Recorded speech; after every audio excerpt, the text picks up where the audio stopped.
1947 का Bharat. British rule खत्म हो चुका था लेकिन नेशन बिल्डिंग अभी शुरू ही हुआ था। ब्रिटिश इंडिया के साथ साथ 565 से ज्यादा प्रिंसली स्टेट्स मौजूद थे, हर एक अपना झंडा, अपनी सेना और अपनी पॉलिटिकल आइडेंटिटी के साथ। ग्लोबली सबको लग रहा था कि इतनी डाइवर्सिटी के साथ भारत का एक साथ टिकना मुश्किल होगा।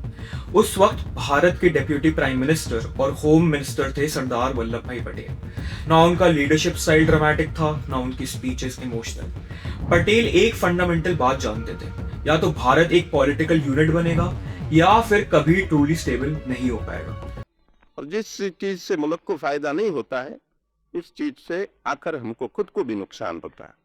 वो चीज हमें समझ के हमें जो हिंदुस्तान आज सदियों के बाद एक हुआ है और एक मौका मिला है, वो घुमाना नहीं चाहिए।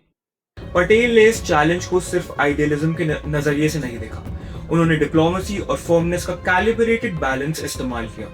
प्रिंसली रूलर्स को एक क्लियर मैसेज दिया गया, एसेशन के साथ इज्जत, ऑटोनॉमी और कॉन्स्टिट्यूशनल प्रोटेक्शन मिलेगी, लेकिन डिले का मतलब होगा पॉलिटिकल आइसोलेशन। इस कॉम्प्लेक्स प्रोसेस का एग्जीक्यूशन के लिए पटेल ने वीपी मेनन जैसे एक्सपीरियंस्ड एडमिनिस्ट्रेटर्स पर भरोसा किया और एक tight time bound integration strategy तैयार की। इसका रिजल्ट ये रहा कि ज्यादातर प्रिंसली स्टेट्स बिना एक भी गोली चलाए भारत यूनियन का हिस्सा बन गए। जहां रेजिस्टेंस सामने आई, जैसे जूनागढ़ और हैदराबाद, वहां पटेल ने हेसिटेशन के बिना डिसाइसिव एक्शन लिया। ये डिसीजंस लाउड नहीं थे लेकिन इरिवर्सिबल थे और उन्होंने भारत की टेरिटोरियल इंटेग्रिटी को परमानेंटली सिक्योर कर दिया। सरदार पटेल ये अच्छी तरह समझते थे कि यूनिटी सिर्फ इमोशन से नहीं आती, बल्कि एडमिनिस्ट्रेटिव कंट्रोल, इंस्टीट्यूशनल क्लैरिटी और पॉलिटिकल विल से आती है।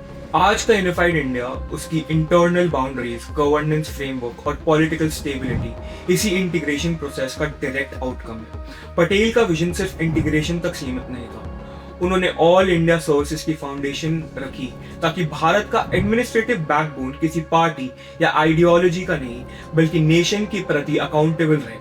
सरदार वल्लभ भाई पटेल ने यह प्रूव किया कि नेशन बिल्डिंग रैली से नहीं, रिजॉल्व और एग्जीक्यूशन से होता है।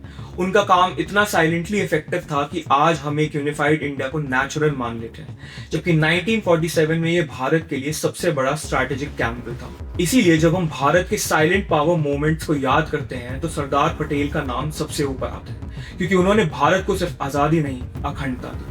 आपको हमारी ये वीडियो कैसी लगी? अगर आपको वीडियो पसंद आई तो लाइक करें, शेयर करें और कमेंट में अपनी राय लिखना बिल्कुल ना भूलें।